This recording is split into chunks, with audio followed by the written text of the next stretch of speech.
Bismillahirrahmanirrahim. Auzubillahi minasyaitonirrajim. Assalamualaikum warahmatullahi wabarakatuh.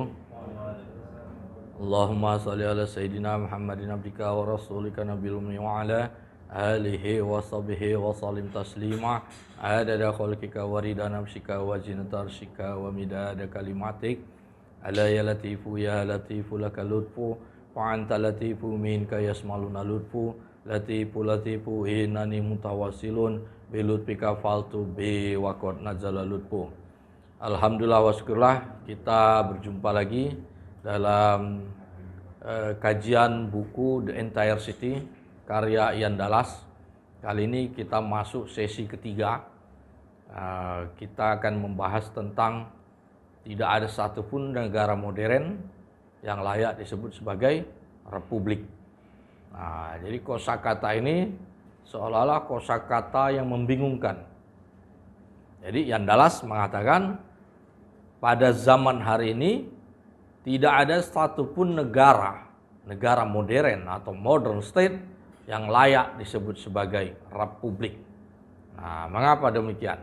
Nanti kita akan bisa ketahui mengapa Ian Dallas menyebutkan seperti itu. Baik, jadi sesi sebelumnya kita sudah mengurai tentang bagaimana pentingnya kita memahami siklus dalam peradaban. Jadi ada dua titik yang bisa kita jadikan pegangan. Pertama, Ian Dallas merekomendasikan kita untuk melihat kembali siklus Polybios. Siklus Polybios tentang tata kekuasaan yang mulai dari monarki. Monarki pasti akan berubah menjadi tirani.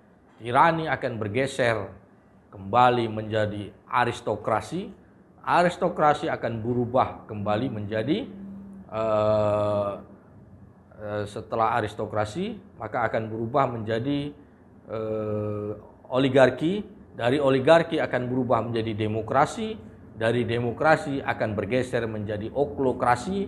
Dan dari oklokrasi akan kembali menjadi monarki. Itulah siklus tata kekuasaan sepanjang sejarah peradaban. Dalam skema Ibnu Khaldun juga punya siklus bahwa setiap peradaban itu tidak mungkin berjalan langgeng. Peradaban itu bak organisme, kata Ibnu Khaldun. Peradaban pasti lahir dari kecil, kemudian membesar, remaja, dewasa, tua, dan mati. Peradaban itu nggak ada yang awet sepanjang zaman, itu tidak ada. Peradaban Fir'aun dari kecil, lahir, kecil, dewasa, tua, dan mati. Namrud juga demikian. Peradaban nabi-nabi juga demikian. Dari lahir, membesar, tua, dan mati. Peradaban Islam juga dalam fase yang sama. Lahir di Madinah, membesar, kemudian melebar, sampai sekarang tersapu bersih. Jadi kita harus pahami hari ini tidak ada Islam tegak secara kafah. Ini menunjukkan bahwa di zaman kita hidup bukanlah zaman peradaban Islam. Maka kita bisa melihat peradaban apa hari ini yang berkuasa. Yang berkuasa hari ini adalah peradaban yang merujuk kepada anti Tuhan. Jadi kita katakan ini adalah ateisme yang berkuasa. Sekulerisme. Jadi peradaban sekuler yang isinya adalah dalam wilayah kekuasaan, maka yang berlaku adalah model politik. Bagaimana model politik? Maka Bapak Ibu sekalian bisa melihat pada sesi sebelumnya, sesi kedua, yang dimana kita jabarkan bagaimana lahirnya manhaj politik yang hari ini menjadi sistem yang diterapkan oleh seantero dunia. Jadi lahirnya politik dengan turunan-turunannya, ada partai politik, dan turunan-turunannya itu lahir dari semangat bahwa mengakui segala sesuatunya adalah kehendak manusia, bukan kehendak Tuhan. Ini adalah persoalan akidah. Yang kedua, peradaban Islam kemudian tersapu bersih oleh yang berkuasa hari ini adalah klan Yahudi. Yahudilah yang sekarang sangat menguasai di wilayah ekonomi, politik. Kalau dalam wilayah ekonomi, inilah yang kita sebut dengan kapitalisme. Jadi kapitalisme inilah yang mewarnai arena perdagangan. Maka banyak sekali transaksi yang semua mengandung riba. Karena inilah pola perdagangan yang diterapkan di masa berdasarkan pada sekulerisme ini. Kemudian dalam wilayah hukum yang berlaku adalah positivisme. Nah, positivisme ini adalah bagaimana satanic legal.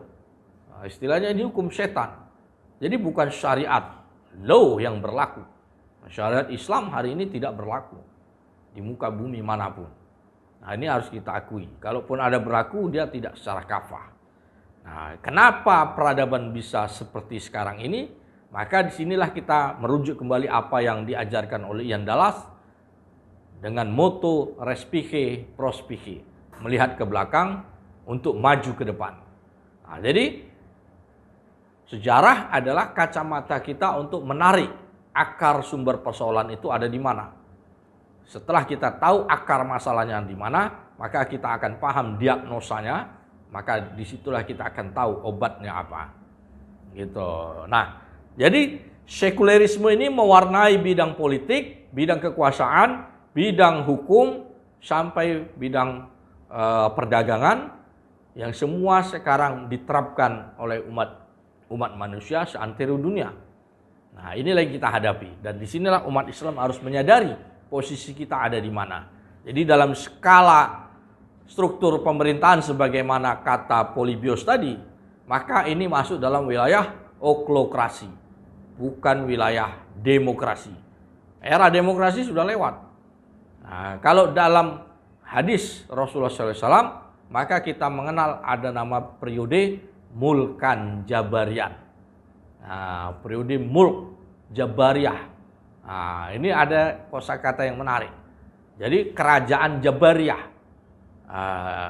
era perkumpulan yang penuh dengan Jabariyah, Jabarian. Kalau Jabarian dari kata Jaber, artinya memaksa, gitu, menurut. Jadi semua sekarang manusia berada dalam posisi pasif. Kita seolah-olah dipaksa oleh sistem. Nah, inilah sesuatu yang perlu kita renungi bersama. Periode Mulkan Jabarian ini periode yang dia disebut juga dengan oklokrasi. Kaum oklokrasi ini adalah pola pemerintahan atau kekuasaan yang dipimpin oleh kaum perusak. Nah, pertanyaannya siapa yang berkuasa? Nah, Ian Dallas memberikan kita clue, yang berkuasa bukanlah yang tengah memerintah. Nah, maka kita harus lihat kembali. Yang berkuasa bukanlah yang lagi memerintah. Nah, dalam sesi kedua kita sudah menjelaskan bagaimana cara melihat bahwa yang berkuasa bukanlah yang lagi memerintah. Nah, maka salah satu parameternya adalah soal kurs uang.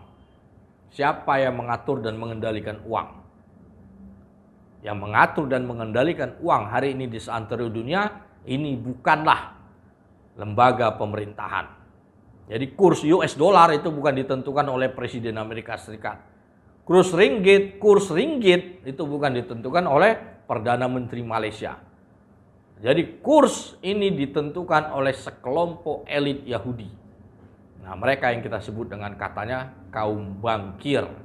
Nah, inilah menunjukkan bahwa modern state atau negara-negara modern ini berada di luar kendali kedaulatan. Jadi kedaulatan negara ini berada di luar itu. Nah, jadi Ian Dallas menyebut ada 4 industri yang hari ini dikendalikan oleh elit global. Yang pertama adalah soal uang. Yang kedua adalah military complex, industri militer. Yang ketiga adalah farmasi, industri farmasi. Yang keempat adalah media. Nah, jadi 4 bidang ini berada di bawah kendali elit global. Jadi state atau modern state sebuah negara ini tidak pernah berdaulat penuh terhadap 4 hal ini. Terhadap uang ini tidak ada kedaulatan sebuah negara. Maka kurs uang, berapa nilai rupiah, berapa nilai US dollar, berapa nilai ringgit, ini bukan di bawah kontrol dari Gedung Putih atau Istana Negara ataupun Istana Kerajaan. Nah, jadi mata uang dirhamnya Maroko itu tidak dikendalikan oleh Raja Maroko.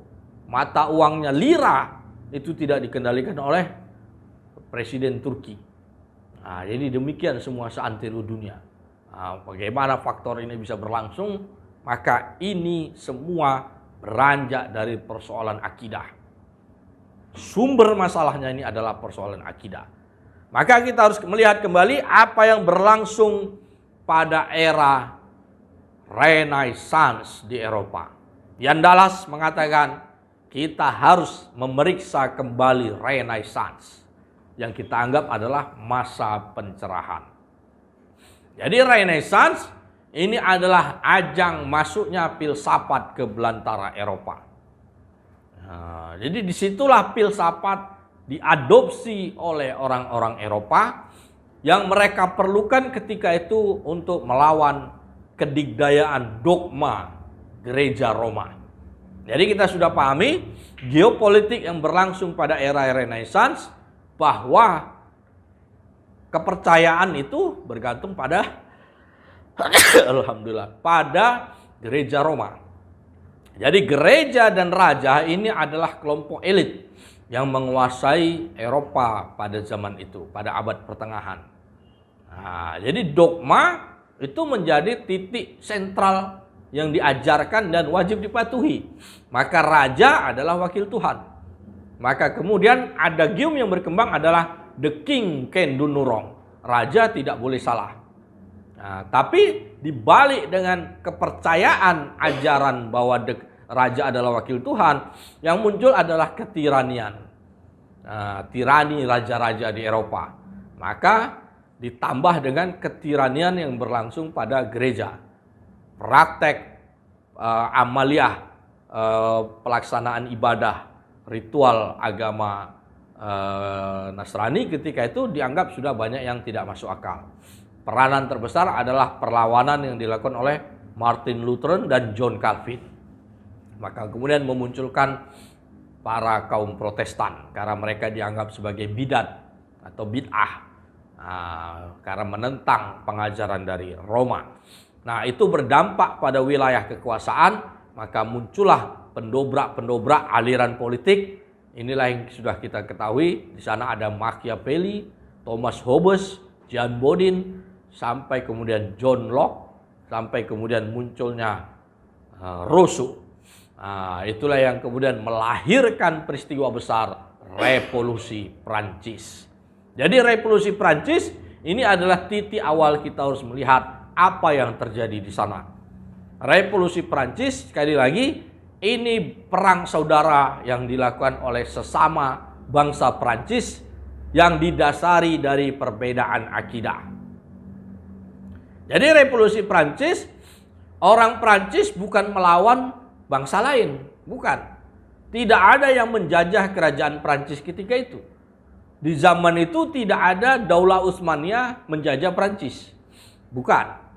Revolusi Prancis adalah perang saudara. Orang Prancis lawan orang Prancis. Perbedaan garis besarnya hanya masalah akidah. Kelompok Robespierre yang memimpin Revolusi Prancis ini adalah para Protestan melawan kelompok Katolik yang saat itu tunduk pada gereja dan raja.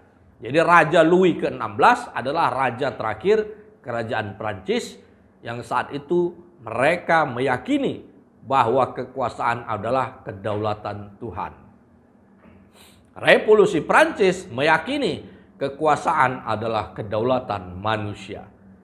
Nah, ajaran yang dianut oleh para kaum revolusioner, Robespierre dan lain-lain, ini berdasarkan pada pengajaran filsafat yang mengatakan bahwa being segala sesuatunya adalah kehendak manusia. Jadi ini adalah pengajaran Qadariyah. Jadi dalam bab akidah, maka kita harus memahami tentang dalam Islam. Kita tahu dalam akidah itu ada 3 aliran. Ada Jabariyah, lawannya adalah Qadariyah, kemudian ada Ahlus Sunnah wal Jamaah. Nah, kita harus balik sedikit pada persoalan ini supaya kita basis kita dalam melihat ini dalam posisi yang sama. Jabariyah mengatakan bahwa segala sesuatunya adalah perbuatan Tuhan. Manusia sama sekali tidak punya daya dan upaya apapun. Nah, kemudian Qadariyah ini kebalikannya. Segala sesuatunya adalah perbuatan manusia. Tuhan ini hanya dianggap sebagai pembuat jam. Ketika jam selesai dibuat, maka jam berjalan dengan sendirinya. Jadi peristiwa di alam dunia ini Tuhan sudah menitipkannya kepada manusia lewat yang namanya akal. Maka kata Plato, muncullah akal budi. Akal budi ini adalah hasil resume emanasi manusia yang menjadi ejawantah terhadap yang namanya penyingkapan. Nah, jadi emanasi ini adalah penyingkapan akal. Nah, berbeda dalam tasawuf. Tasawuf yang namanya penyingkapan adalah mukasyafah. Gitu. Penyingkapannya bukan penyingkapan akal, tapi penyingkapan kolbu, kasaf. Gitu.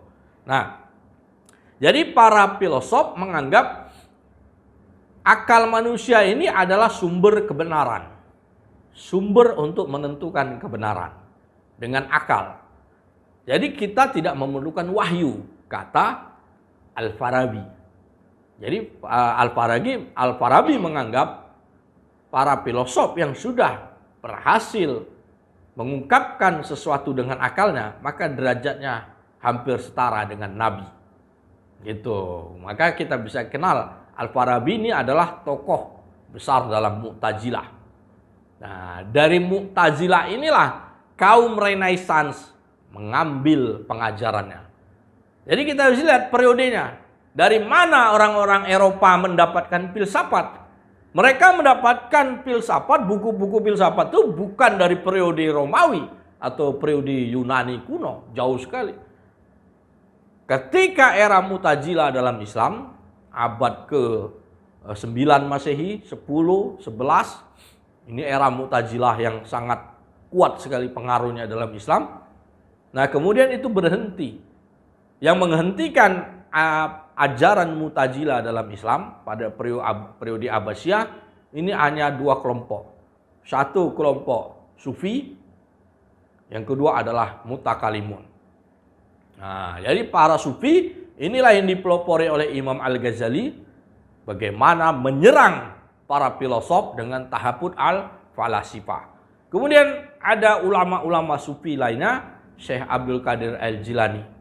Kalau kita mengurai kitab Al-Gunyah, kata karya Syekh Abdul Qadir Jilani, maka clear bagaimana Syekh Abdul Qadir Jilani banyak sekali membantah penyimpangan dalam akidah Islam, termasuk Mu'tazilah. Gitu loh. Nah, kemudian satu ulama besar dalam yang menyelamatkan akidah juga adalah Imam Asy'ari.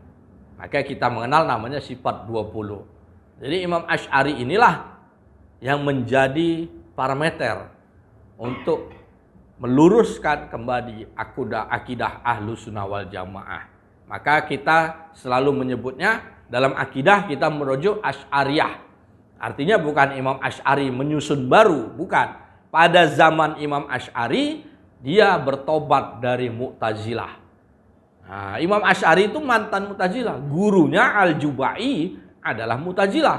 Nah, ketika dia sudah bermimpi Sayyidina Rasulullah SAW, maka Imam Asy'ari kemudian bertobat dari paham Mu'tazilah dan kemudian dia membenahi akidah umat Islam, meluruskan kembali, maka kita kenal dengan Asy'ariyah. Gitu.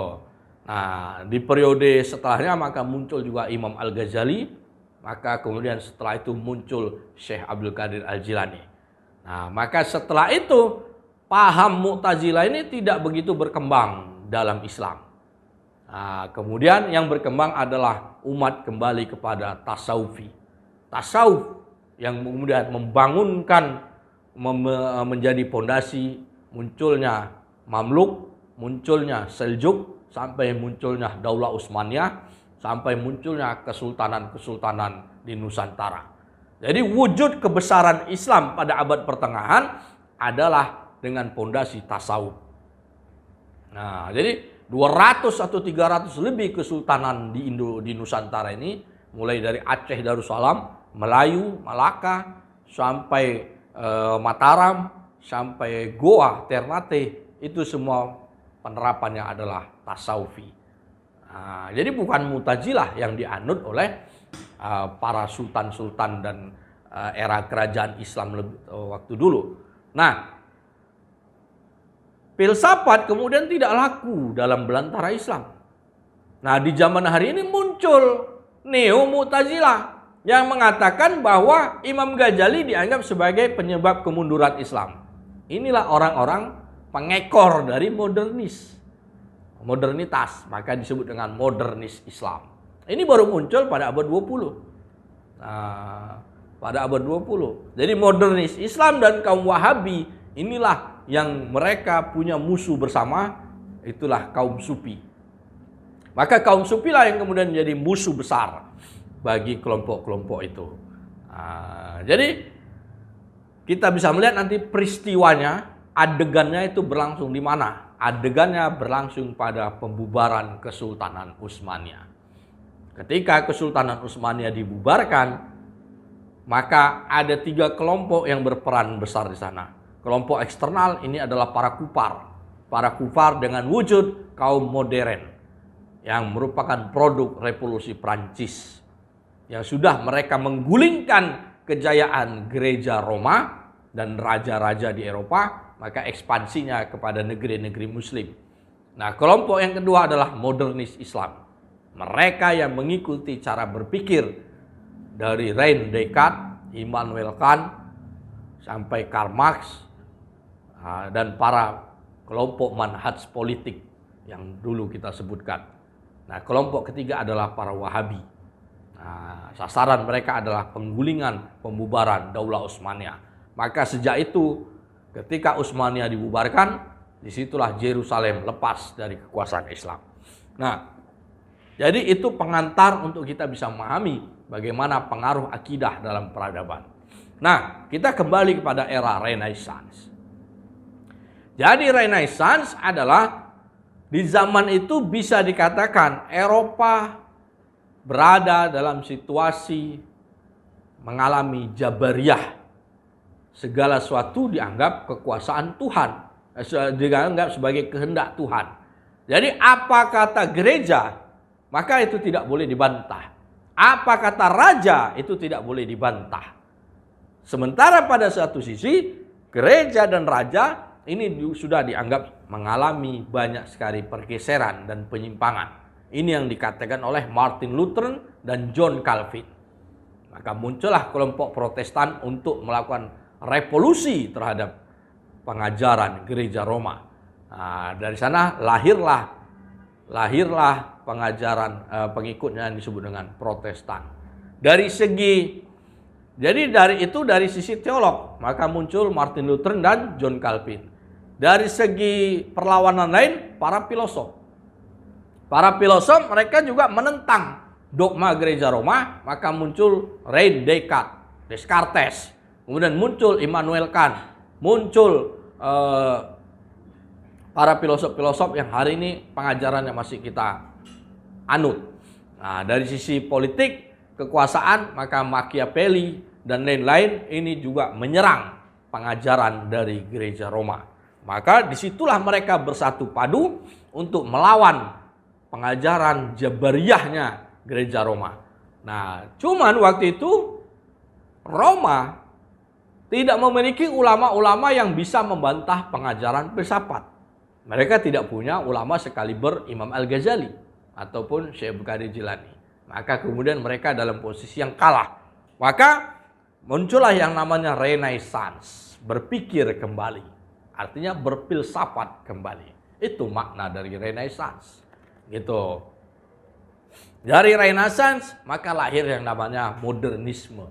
Jadi modernisme ini adalah awal titik ketika orang Eropa mulai melakukan kepercayaan bahwa urusan being semuanya adalah kehendak manusia, bukan kehendak Tuhan. Jadi pertarungan akidah. Being ini kehendak siapa? Kehendak manusia atau kehendak Tuhan? Voltaire mengatakan Tuhan itu hanya sebatas pembuat jam.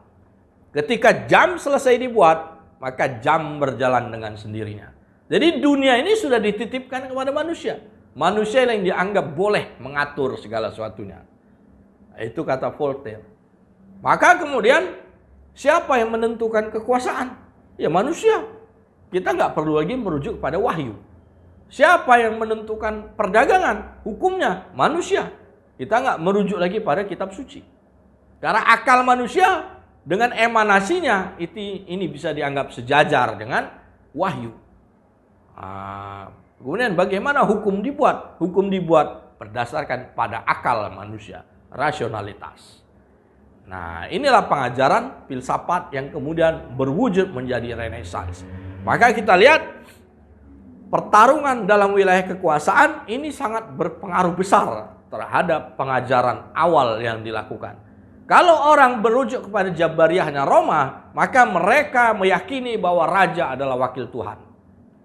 Tapi pengajaran yang dilakukan oleh Machiavelli, maka kemudian menganggap bahwa yang berhak menentukan raja, seorang pangeran, itu adalah manusia. Bukan otoritas agama. Karena Machiavelli mengatakan yang bisa menjadi raja adalah orang yang berhasil merebut dan mempertahankan kekuasaan.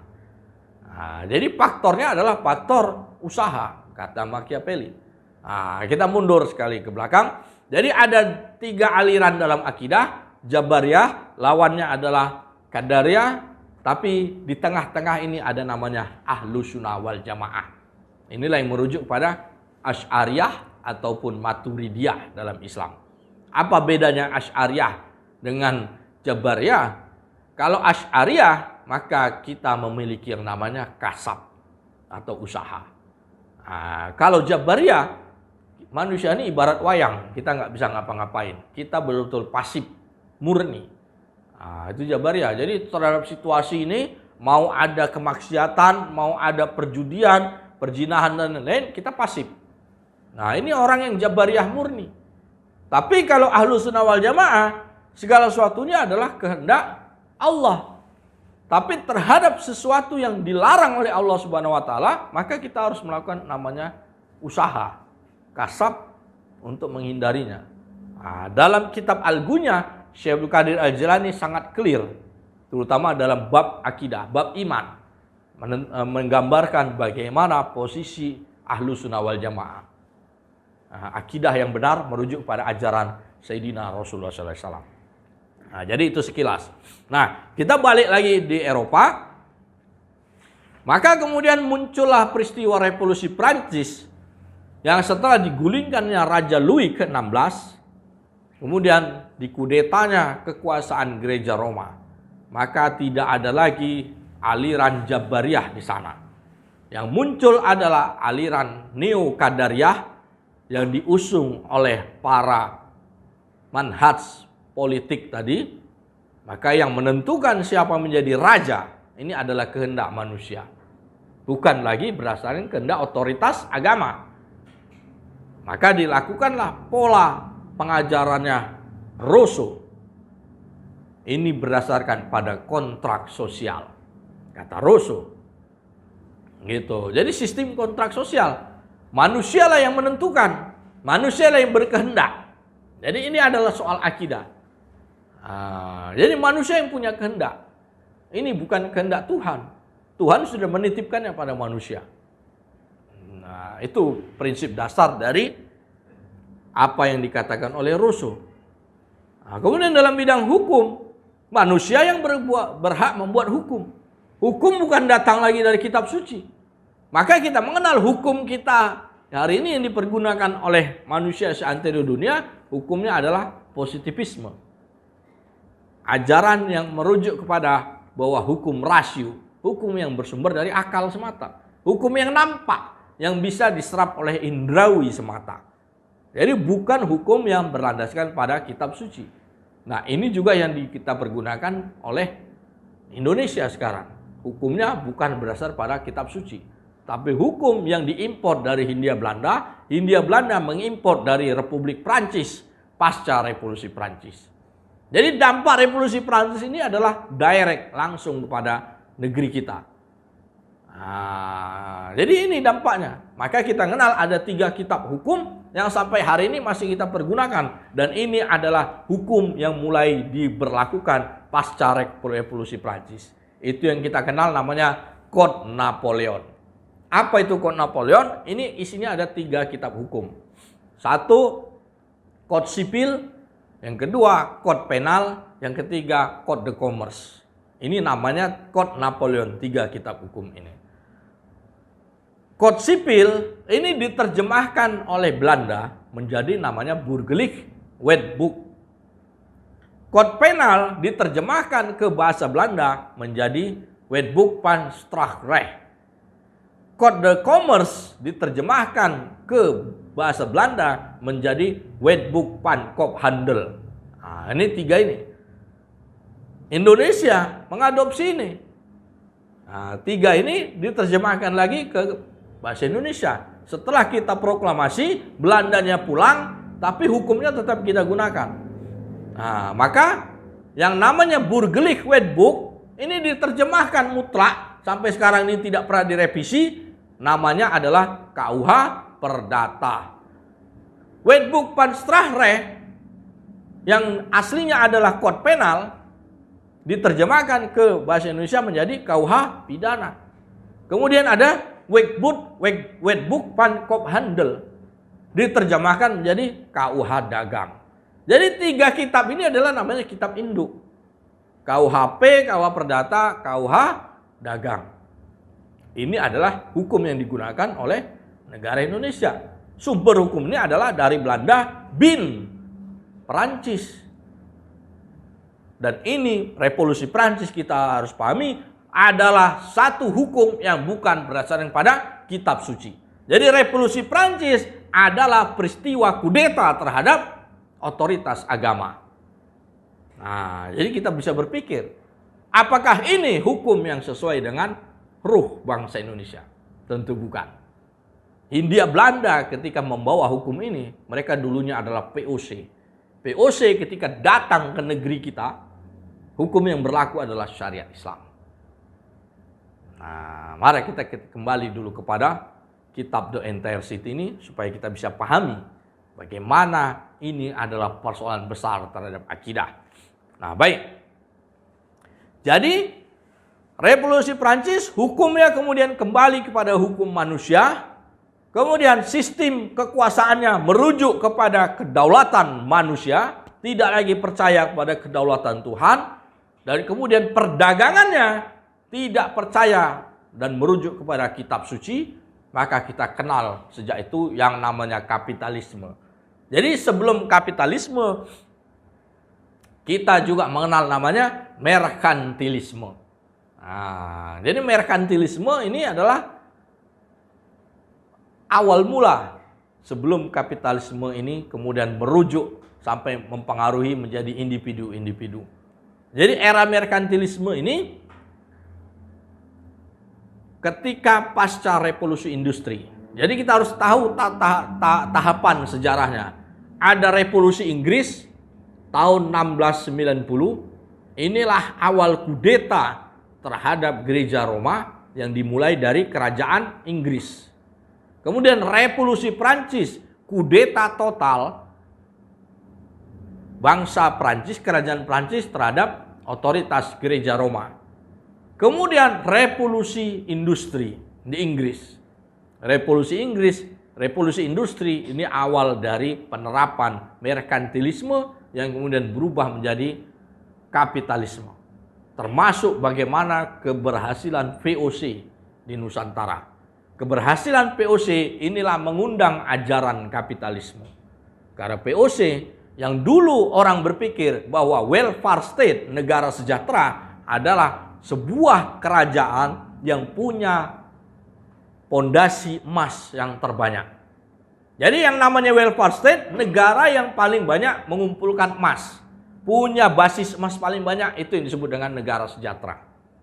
Gitu loh. Jadi maka pada abad pertengahan itu, orang-orang Eropa berlomba untuk mencari emas sekeliling dunia dengan cara apapun. Maka mereka menyebarkan 3G. Gold, Gospel, and Glory. Gold, emas. gospel ini adalah akidahnya glory, kemenangan. Tapi mereka beradu. Dalam gospel mereka bertarung antara ajarannya Katolik atau ajarannya Protestan. Maka di Indonesia ini ada dua. Pengajarannya Protestan, maka itu muncul di wilayah beberapa, dan juga ada Katolik beberapa di Jawa. Jadi kita bisa melihat bagaimana mereka menyebarkan ini seantero dunia. Jadi yang paling penting adalah mereka mencari emas. Jadi emas itu dalam bentuk apapun mereka kumpulkan. Maka sampailah mereka ke negeri kita dalam rangka untuk mencari banyak emas. Termasuk tembakau yang sangat mahal, rempah-rempah dan lain-lain, karena itu nilainya setara dengan emas di Eropa. Nah, inilah ekspansi yang dilakukan oleh bangsa Barat ketika itu, sampai mereka juga menularkan pengajarannya. Maka kita hari ini hanya mengenal pengajaran-pengajaran yang muncul dari Barat. Dari sekulerisme yang diajarkan oleh Barat itu. Maka kita lebih tahu pengajarannya René Descartes, pengajarannya Montesquieu, pengajarannya John Locke, pengajarannya Jean Bodin, dan lain-lain. Dan itulah yang kita amalkan. Nah, jadi hari ini kita nggak mengamalkan ajarannya Imam Al-Ghazali, ataupun Syekh Abdul Qadir Jilani, ataupun ajarannya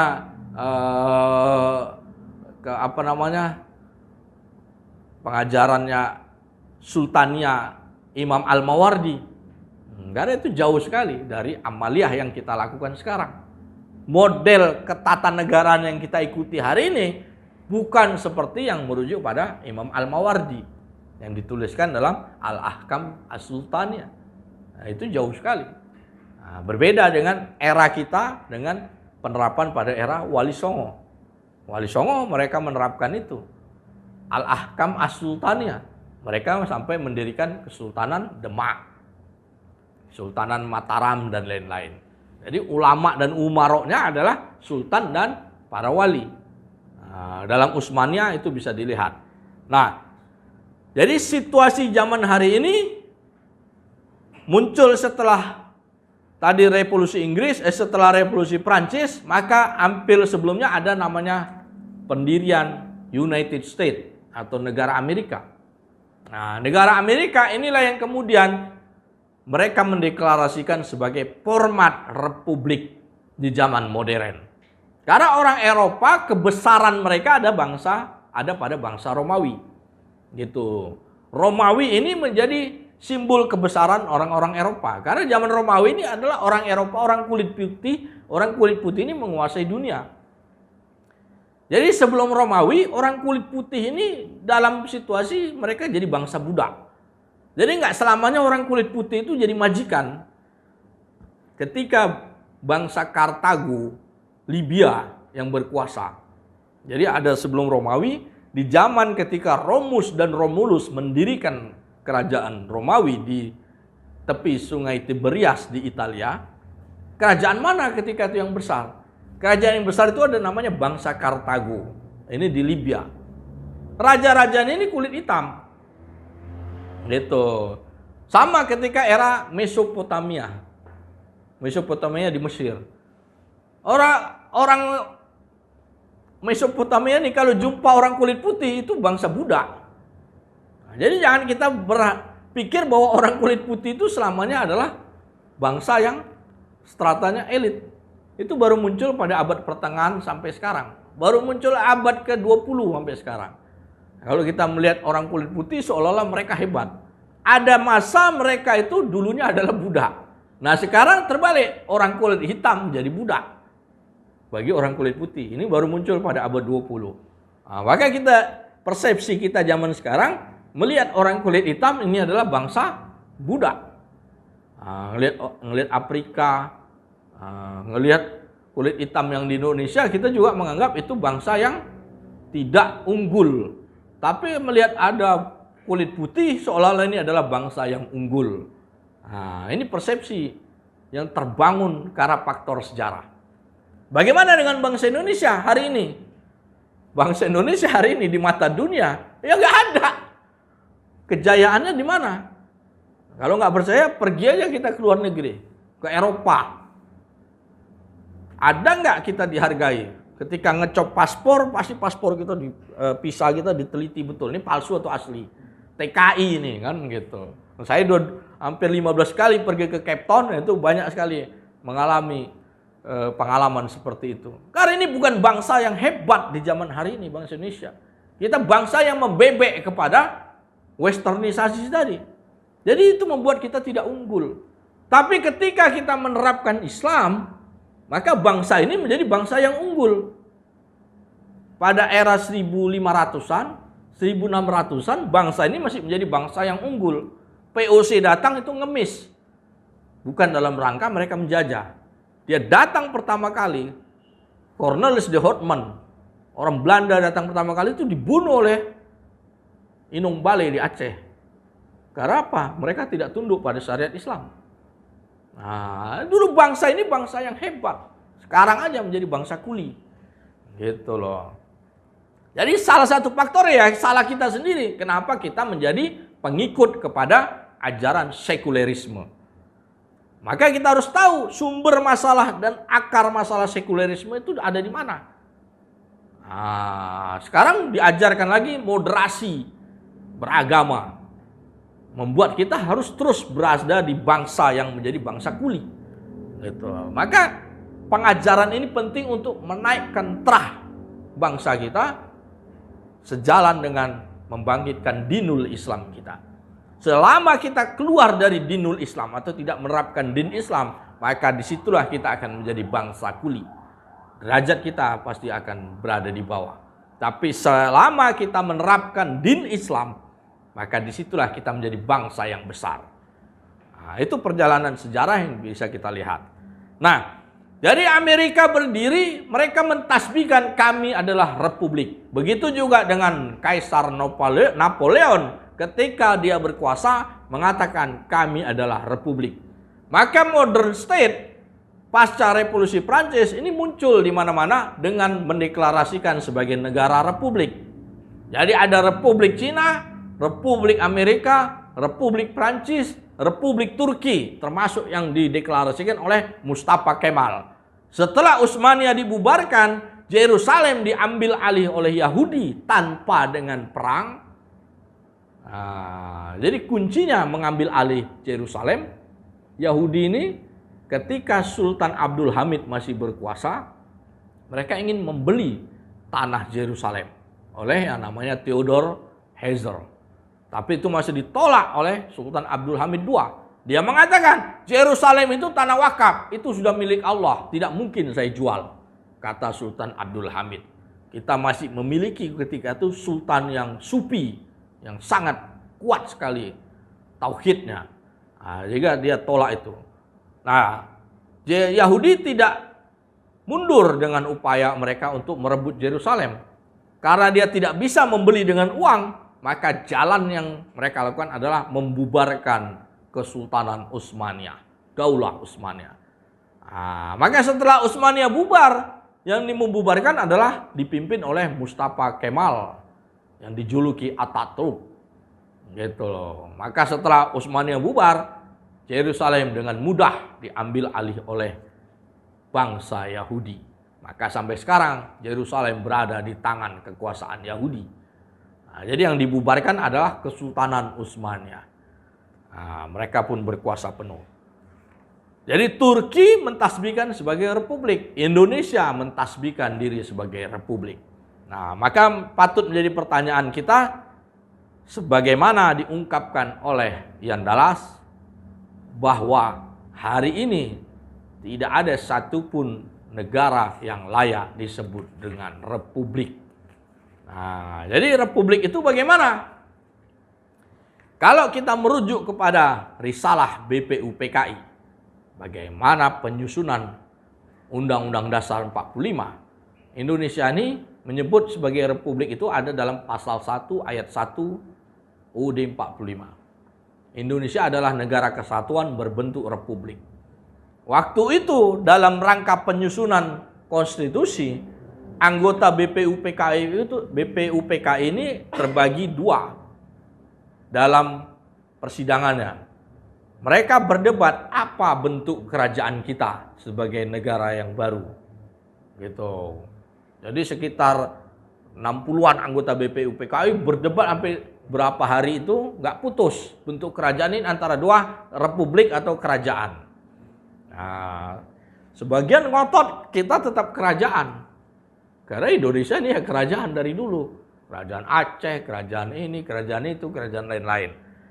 Tapi para nasionalis sekuler menggiring bahwa kita berbentuk republik. Maka kemudian dilakukanlah namanya voting. Voting mayoritas memilih yang namanya republik. Jadi pola bentuk negara ini dilakukan dengan voting. Gitu. Jadi bukan musyawarah mufakat, tapi dengan voting. Maka ditasbihkanlah Indonesia sebagai negara republik. Nah, tapi tidak satu pun kita memiliki juklak atau petunjuk dari para the founding fathers bagaimana menjalankan negara republik dan format republik itu seperti apa. Itu sampai sekarang tidak ada. Nah, kalau kita merujuk kepada yang tahu tentang negara republik, yang punya kitabnya itu hanya Plato. Kemudian ada Aristoteles, yang ketiga ada Cicero, yang keempat ada Ibnu Rushd. Ibnu Rushd punya kitab Republik. Ibnu Rushd merujuk kepada Plato. Gitu loh. Jadi kosakata Republik ini nggak berasal dari Empu Tantular, Empu Prapanca, Empu Sendok, Empu Gandreng, itu nggak ada. Nah, harusnya merujuk kepada ke sana. Nah, tapi Ian Dallas mengatakan tidak ada satupun negara modern di dunia hari ini yang layak disebut republik. Dallas mengatakan model republik menuntut senatornya untuk berkarir di bidang militer dan pemerintahan sebagai hal yang penting bagi elit kekuasaan. Sifat lain yang penting didefinisikan oleh Polybius. Peran senat yang paling penting adalah bahwa senat mengendalikan uang, dalam arti bahwa senat bertanggung jawab atas semua pemasukan negara dan hampir semua pengeluarannya. Ibnu Khaldun pada dasarnya menegaskan bahwa model kekuasaan Romawi sebagaimana dirancang dalam fase republiknya. Kekuasaan bersandar pada dua pondasi yang sangat diperlukan. Pertama, kekuatan dan persaudaraan asyobiyah yang diwujudkan dalam bentuk ketentaraan. Yang kedua adalah uang yang mendukungnya dan menyediakan kebutuhan negara. Tanda-tanda negara mulai runtuh dimulai ketika kedua pondasi ini mulai lenyap. Nah, jadi dari penjelasan Ian Dallas ini kita bisa mengambil kesimpulan bahwa kalau formatnya adalah republik, maka peran senat ini menjadi sangat dominan. Senatlah yang mengatur keuangan sebuah negara atau sebuah kerajaan. Nah, itulah ciri karakter dari negara republik. Nah, kalau merujuk pada Ibnu Khaldun, maka kekuatan dari asyobiyah itu menjadi sangat urgent dalam sebuah kerajaan yang berbentuk republik. Kemudian adalah pengaturan keuangan dan pengeluarannya itu berada di tangan senat. Jadi parlemen ini menjadi fungsi yang sangat urgent dalam mengatur uang masuk dan uang keluar sebuah negara. Nah, jadi negara modern formatnya bukan demikian. Format negara modern yang mengatur uang, yang mengendalikan uang, yang mencetak uang ini bukan pada lembaga senat. Nah, kita ingat pada sesi kedua kita sudah memahami bagaimana setelah munculnya modern state, negara modern, bukan ada eksekutif, legislatif, yudikatif. Ada satu entitas lagi yang seolah-olah ini wajib berada dalam setiap negara modern. Namanya adalah bank sentral. Jadi yang mengatur uang setiap negara, mencetak uang, mengendalikan uang, dan lain-lain, ini ada peranan bank sentral. Maka hari ini tidak cocok ini dikatakan sebagai negara republik. Nah, dari sini kita bisa lihat indikasinya. Kalau negara republik sebagaimana diterapkan oleh Romawi, maka senatlah yang bertanggung jawab terhadap pencetakan uang. Jadi dulu pada era Romawi, Republik Romawi, kata Cicero, yang mencetak uang dalam bentuk emas dan perak itu adalah senat. Senat yang mencetak uang. Yang kemudian kaisar itu hanya bisa mencetak uang perunggu. Jadi yang mencetak uang itu adalah senat. Jadi hari ini senat tidak mencetak uang. Bagaimana posisi senat hari ini? Senator semua berada di bawah pengaruh dari oligarki. Gitu. Karena format politik tadi, sekte politik ini membawa munculnya yang namanya partai politik. Partai politik tidak melahirkan yang namanya negarawan. Partai politik hanya melahirkan yang namanya politisi. Politisi hari ini tidak bekerja untuk rakyat. Kalau era Romawi dulu, politisi, senator itu adalah penyambung lidah rakyat.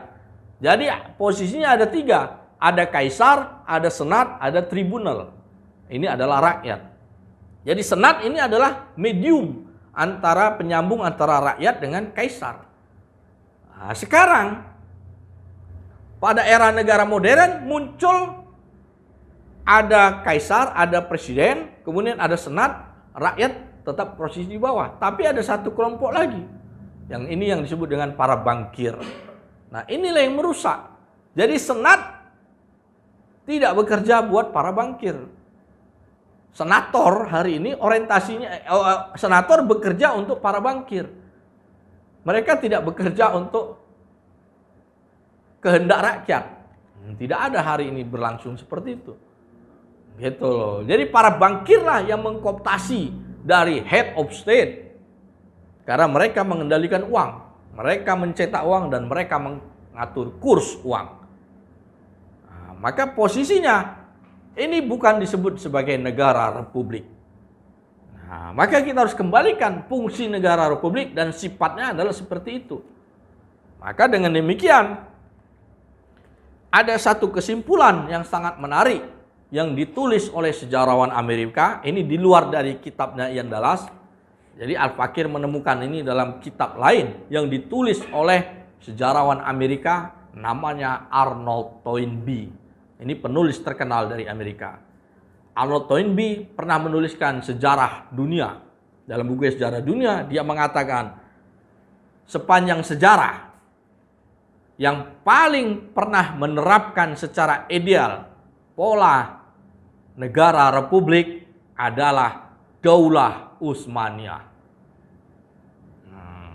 Jadi Toynbee mengatakan sepanjang sejarah yang pernah menerapkan secara ideal pola negara republik adalah Ottoman Empire, Kesultanan Utsmaniyah. Maka dari sini kita bisa tarik kesimpulan, apa itu republik? Republik adalah fitrah, pola yang pemerintahan yang merujuk pada fitrah, bahwa kekuasaan adalah kehendak Tuhan. Pemimpinnya adalah harus yang merujuk kepada segala sesuatunya adalah perbuatan Tuhan.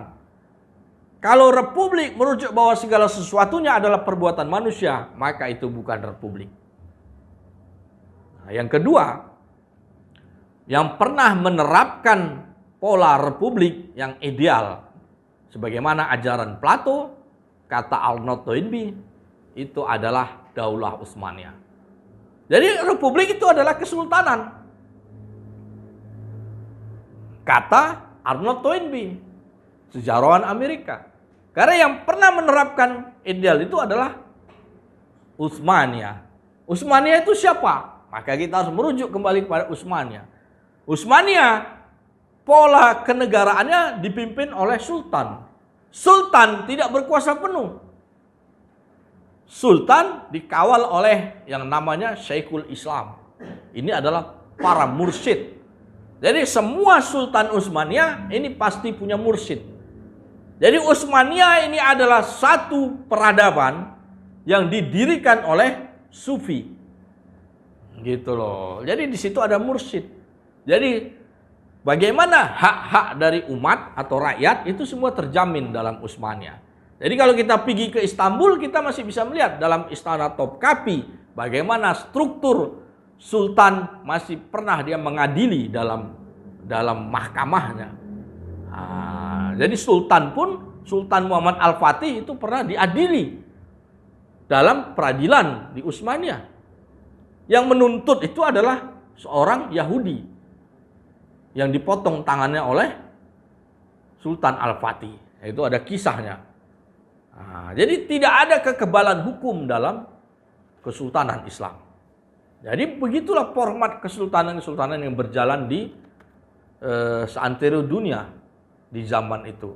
Nah, pola kesultanan ini adalah merujuk kepada Madinah Al-Munawwarah.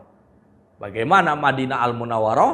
Karena pola Madinah lah era awal kali penerapan Islam diterapkan secara tata pemerintahnya diatur.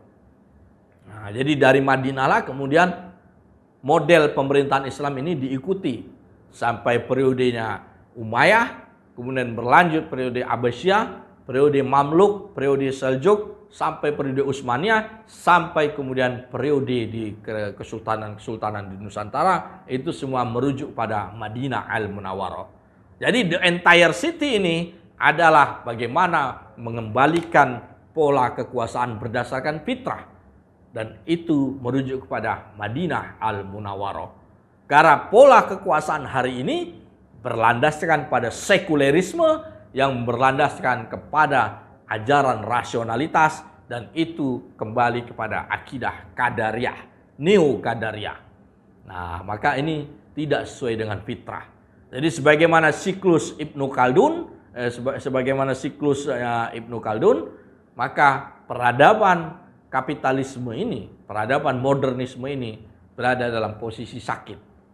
Nah, maka dia akan segera tumbang dan akan segera berakhir. Karena tidak ada satupun peradaban yang berlangsung secara awet, berlangsung selamanya. Nah, jadi inilah era Mulkan Jabarian, maka dalam sebagaimana hadis Rasulullah SAW, maka akan kembali pada era Khilafah Minhaj An-Nubuwah. Maka ini dimulai dari bagaimana sifat pola Khilafah Minhaj An-Nubuwah adalah pola Madinah, era Khulafaur Rasyidin. Bagaimana era Khulafaur Rasyidin dimulai di masa Sayyidina Abu Bakar As-Siddiq. Masa Khalifah Abu Bakar As-Siddiq, jalan dia memulai pemerintahan Islam setelah melakukan baiat secara syariat, maka kemudian umat Islam bersatu. Program pertama yang dilakukan oleh Khalifah Sayyidina Abu Bakar As-Siddiq adalah menegakkan rukun zakat mal. Jadi itulah program pertama Khilafah Minhaj An-Nubuwah, menegakkan rukun zakat mal setelah dilakukannya baiat. Jadi proses baiat itu adalah pertanda dimulainya tata pemerintahan. Nah, ini juga yang diajarkan oleh Sayyidina Syekh Abdul Qadir As-Sufi. Jadi the entire city, dalam kitab lain dia menyebutnya Sultaniyah. Jalan kita memulai adalah hari ini mereposisi kedudukan dan fungsi zakat mal sebagaimana dulu dilakukan oleh Khalifah Abu Bakar As-Siddiq. Jadi zakat mal ini harus kembali kepada otoritas yang berwenang untuk mengambilnya. Siapa otoritas yang berwenang? Itu adalah ulil amri minkum. Siapa ulil amri minkum? Kalau umat Islam di era abad pertengahan dulu, orang Aceh ulil amri minkumnya adalah Sultan Aceh. Orang Banten ulil amri minkumnya adalah Sultan Banten. Orang Jawa ulil amri minkumnya Sultan Mataram. Orang Cirebon ulil amri minkumnya Sultan Cirebon, dan lain-lainnya. Nah, itulah ulil amri minkum, itulah penerapan Islam yang kemudian masyarakat Islam berada dalam satu jemaah di bawah koordinasi sultan.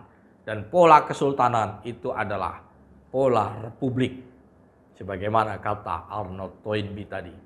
Nah, jadi itu adalah harapan kita kembali kepada formula yang diajarkan oleh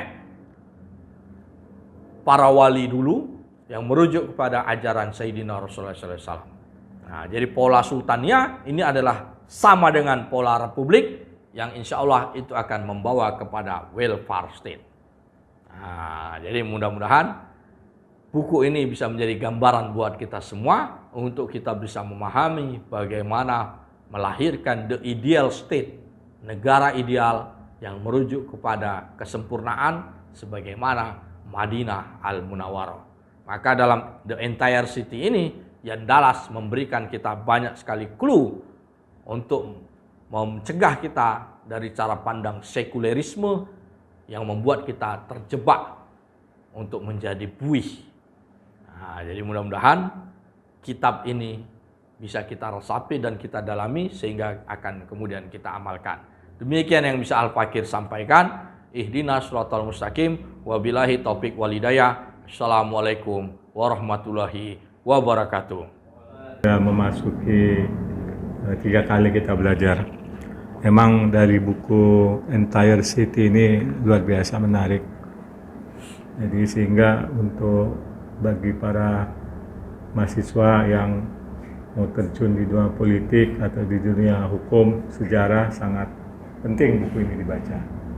Kedua, bagi para mungkin juga senior gitu ya, yang tertarik dengan geopolitik di zaman era sekarang itu pasti harus berbasis sejarah dari buku Entire City ini, Yan Dallas. Saya nggak terlalu bisa mengingat panjang lebar sejarah yang sudah dibeberkan 3 kali sama Pak Irawan Santoso. Tetapi saya pikir bagaimana tugas kita ke depan gitu ya, cepat atau lambat, untuk mengedukasi buku ini menjadi di lingkungan para mahasiswa, anak muda, para aktivis, untuk menjadikan ini ilmu yang bisa misalnya katakan diterapkan gitu ya dalam konteks lingkungan kecil lah gitu ya. Misalnya di lingkungan organisasinya seperti itu, yang nantinya muaranya ujungnya mengembalikan format republik ini seperti yang diidam-idamkan oleh Yan Dallas. Saya pikir itu tugas ke depan itu ya. Yang kedua adalah bagaimana kitab cepat atau lambat, mungkin seperti Pak Irawan sempat cerita kemarin, sudah pernah ke Mahkamah Konstitusi berkaitan dengan, atau Mahkamah Agung ya, berkaitan dengan soal riba misal gitu ya. Itu saya pikir bagian dari kecil konsep Yan Dallas di buku Entire City ini. Jadi artinya mulailah sedikit cepat atau lambat kita tata satu-satu gitu ya, untuk mengembalikan trah atau mengembalikan daripada model republika yang berdasarkan kitab suci dan hadis Nabi dengan bahasa ya mungkin bahasa memang bahasanya buku Yan Dallas ini kembalikan pada porsi yang tepat seperti itu. Saya pikir itu bukan bertanya tapi usulan saja. Terima kasih Pak Irawan. Terima kasih banyak. Bismillahirrahmanirrahim. Ya. Jadi saya merespon daripada pertemuan kali ini, dan saya baru ikut sekarang ya. Alhamdulillah. Jadi kita tercerahkan dengan adanya paparan dari Pak Irawan tadi ya. Seakan-akan kita selama ini terpuruk dalam ketidaktahuan jelasnya perjalanan kita. Dari awal mula KUHP bagaimana terbuatnya, dari tadi apa? Code Napoleon ya. Ternyata kita ditipu semuanya. Ya. Jadi selama ini kita kehilangan jejak daripada yang telah disampaikan dari Nabi, kita dikaburkan dengan semua sejarah. Nah, jadi forum seperti ini memang harus disampaikan di mana-mana untuk memberikan kesadaran bagi kita bahwasanya Islam itu mempunyai segala-galanya. Akan tapi kita dikaburkan dengan proyek daripada orang-orang besar tadi ya, sampai penentuan kurs segala oleh para bankir ya. Nah, jadi kita sangat-sangat harus dimelekan kembali kesadaran kita biar nggak sampai terbawa arus, tertipu dengan sistem mereka sendiri. Nah, mungkin seperti itu. Dan mungkin saya ada yang saya tanyakan, kalau filsafat-filsafat yang tadi disampaikan itu apakah dari Yunani ataukah dari orang Barat mengambil dari kita dulu dari tadi zaman Mu'tazilah? Nah, itu yang saya tanyakan. Oke. Nah, itu ya. Mungkin dari saya terima kasih. Baik. Jadi kita beranjak dari Renaissance di Eropa. Renaissance adalah masuknya filsafat. Masuknya pengajaran filsafat. Jadi Renaissance ini adalah mulainya era Kopernikus, Galileo Galilei. Awalnya itu adalah menentang dogma gereja Roma, bumi itu adalah bulat, bumi adalah datar, gitu loh. Jadi maka kita tahu bagaimana Kopernikus melawan bahwa bumi adalah pusat tata surya, kata gereja Roma. Tapi Kopernikus bilang bumi adalah pusat tata surya adalah matahari, gitu. Jadi pola filsafat yang awal masuk di Eropa ketika itu masih sifatnya yang kosmosentris, masih sifatnya soal alam, pertarungan teori. Roma gereja mengatakan bumi adalah pusat tata surya. Kopernikus bilang enggak, pusat tata surya adalah dari matahari. Galileo juga mengatakan demikian. Bruno juga mengatakan demikian. Tapi para gereja Roma ini orang yang menentang pendapat teori dari Roma pasti dihukum. Nah, maka Galileo kemudian dikejar-kejar. Bahkan Bruno itu dibakar. Dibakar di Italia sana, di Roma. Nah, itulah periode awal filsafat masuk. Dari mana Galileo mengambil teorinya?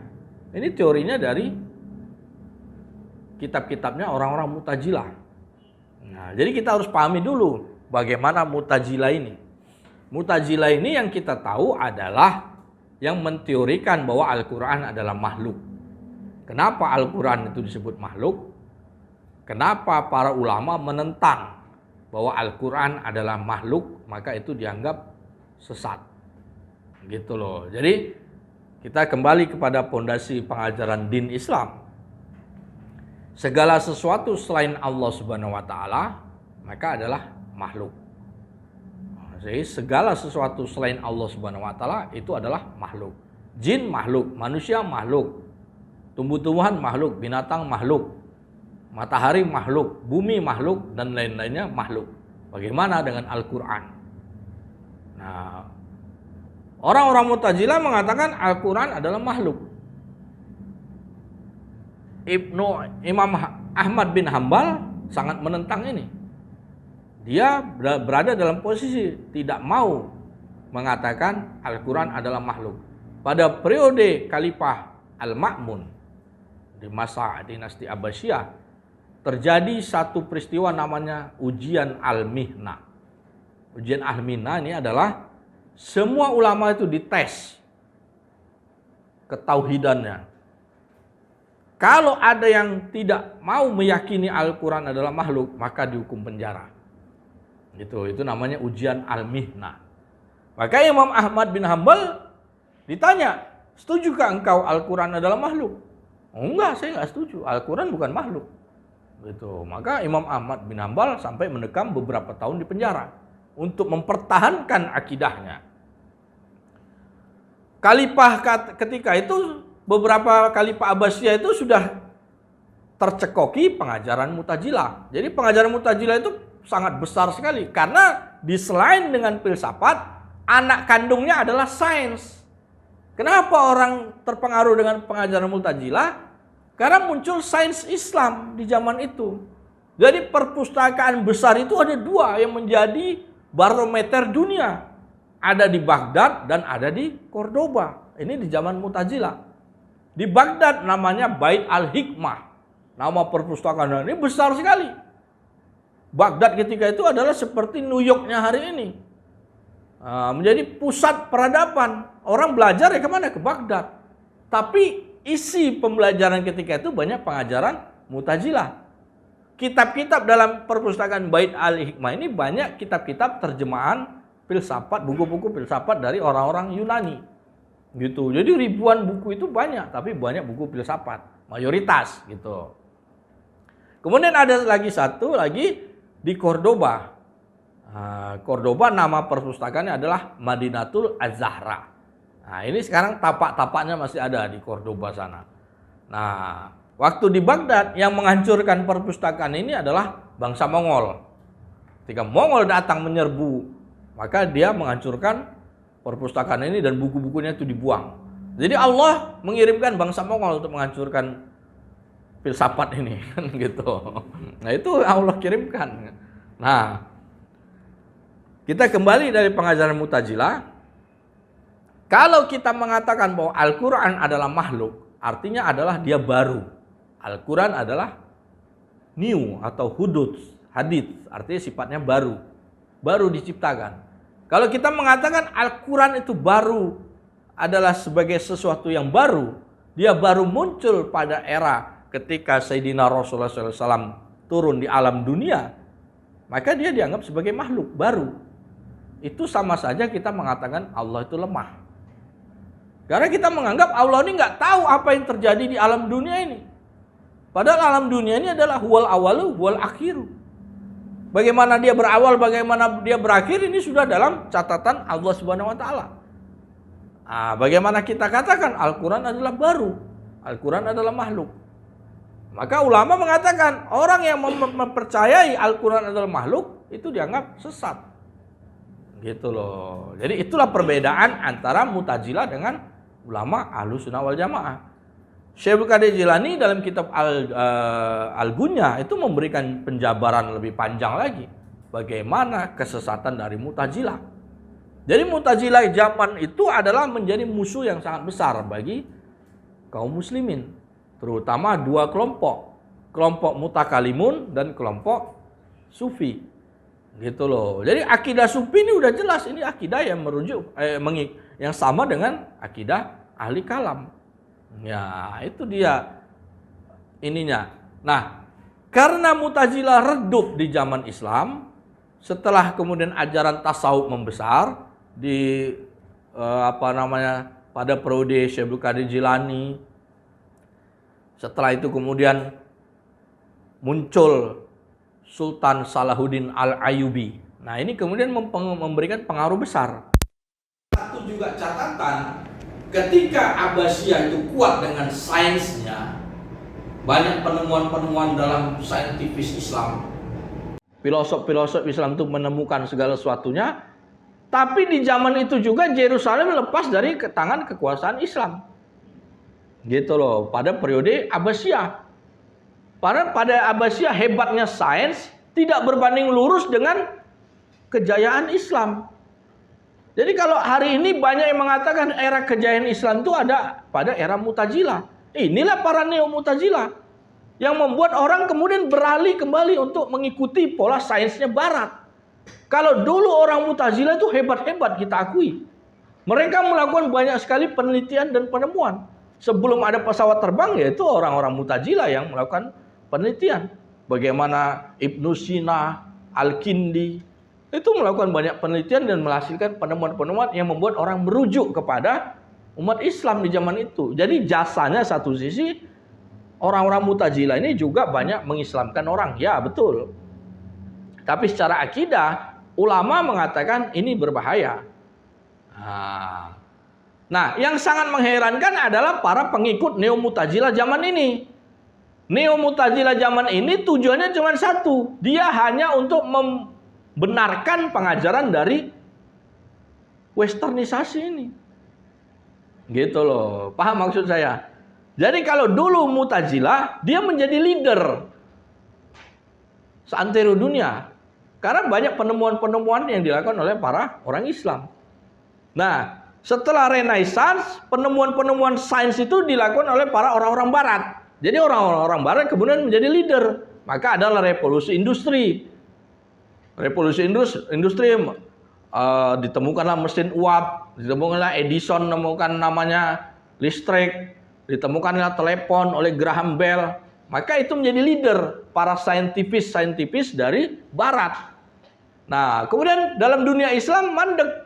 Istilahnya penemuan-penemuan ini mandek. Maka muncullah doktrin Neo-Mu'tazilah. Doktrin Neo-Mu'tazilah ini Mereka ini tidak pernah menemukan apapun, gitu loh. Kalau dulu Mu'tazilah itu hebat dengan sainsnya, sekarang mana Neo Mu'tazilah? Mana era-era Neo Mu'tazilah ini menemukan sabun aja nggak bisa bikin sabun. Kita hanya menjadi pengekor dari saintifis Barat. Nah, jadi kalau kita beralih kembali ke paham Neo Mu'tazilah atau membebek pada Neo Mu'tazilah, dalam istilah lain menjadi modernis Islam, kita hanya menjadi bangsa yang mengikut kepada bangsa Barat tadi, para kufar yang berhasil menemukan itu. Maka jalan keluarnya sudah ditunjukkan oleh para ulama terdahulu. Ulama terdahulu yang melawan dari akidah Mu'tazilah adalah satu, ahli kalam, mutakalimun, dan ahlu sufi, Syekh Abdul Qadir Jilani. Bukan kemudian setelah tasawuf itu berkembang Islam jadi redup. Mana lebih jaya? Zamannya Utsmaniyah atau zamannya Abbasiyah? Mana lebih hebat? Yang merebut kembali Yerusalem itu adalah Sultan Salahuddin Al-Ayyubi yang didukung oleh para sufi, murid-murid dari Imam Al-Ghazali, murid-murid dari Syekh Abdul Qadir Jilani. Itulah maka kemudian sufi menjadi diminati kembali tasawuf setelah Mu'tazilah redup. Maka parameternya adalah Yerusalem. Ketika Yerusalem berada di tangan kekuasaan Islam, maka yang berkuasa adalah umat Islam. Hari ini Yerusalem berada di tangan kekuasaan Yahudi. Nah, kalau kita mengikut pada pengajaran yang diajarkan oleh Yahudi and the gang, maka kita akan menjadi pengekornya, tidak akan menjadi leader. Nah, kita harus kembali merujuk pada ajaran tasawufi yang itu akan membawa kita kepada Sayyidina Rasulullah SAW. Nah, jadi apa yang diajarkan oleh Ian Dallas adalah kita harus kembali kepada akidah Ahlus Sunnah wal Jamaah untuk bisa membangun yang namanya Madinah Al-Munawwarah. Jadi Madinah Al-Munawwarah syarat pertamanya adalah Ahlul Tauhid. Ahlul Tauhid berarti merujuk pada akidah yang benar. Akidah yang benar adalah akidah Ahlus Sunnah wal Jamaah yang bukan Jabariyah, yang bukan Qadariyah. Jadi Neo Mu'tazilah itu adalah Neo Qadariyah. Modernisme di Eropa itu adalah Neo Qadariyah. Nah, jadi kita tidak boleh menjadi Jabariyah. Nah, jadi jangan sistem hari ini kemudian kita yakini bahwa itu datang yang harus kita patuhi, maka itu kita akan menjadi Jabariyah. Kalau kita percaya bahwa kurs uang ini kita harus ikuti, bahwa ini datang dari ulil amri minkum yang sah, nah itu Jabariyah. Gitu loh, bahwa kita menjadi orang yang pasif, tidak berbuat apapun. Nah, bagaimana dengan kemaksiatan? Ada diskotik, ada judi, ada pinjaman online, judi online. Apakah itu kita diamkan saja? Itu Jabariyah. Itu Jabariyah yang akut. Nah, maka Ahlus Sunnah wal Jamaah akidahnya adalah terhadap kemaksiatan, maka kita harus melakukan perlawanan. Jalannya bagaimana melakukan perlawanan? Hadirkan yang hak, maka yang batil akan musnah. Surat Al-Isra 81. Ketika yang hak hadir, yang batil pasti musnah. Nah, mudah-mudahan ini bisa kita pahami. Dan Al-Fakir mohon izin, kelas ini kita tutup, forum ini. Menjadi bagian dari pengantar wasilah agar kita dibukakan kasab ilmi dari Allah Subhanahu wa taala sehingga kita memahami situasi dan kondisi di mana kita hidup di zaman hari ini. Demikian yang bisa Al-Fakir sampaikan. Ihdinas shiratal mustaqim, wabillahi taufik wal hidayah. Assalamualaikum warahmatullahi wabarakatuh.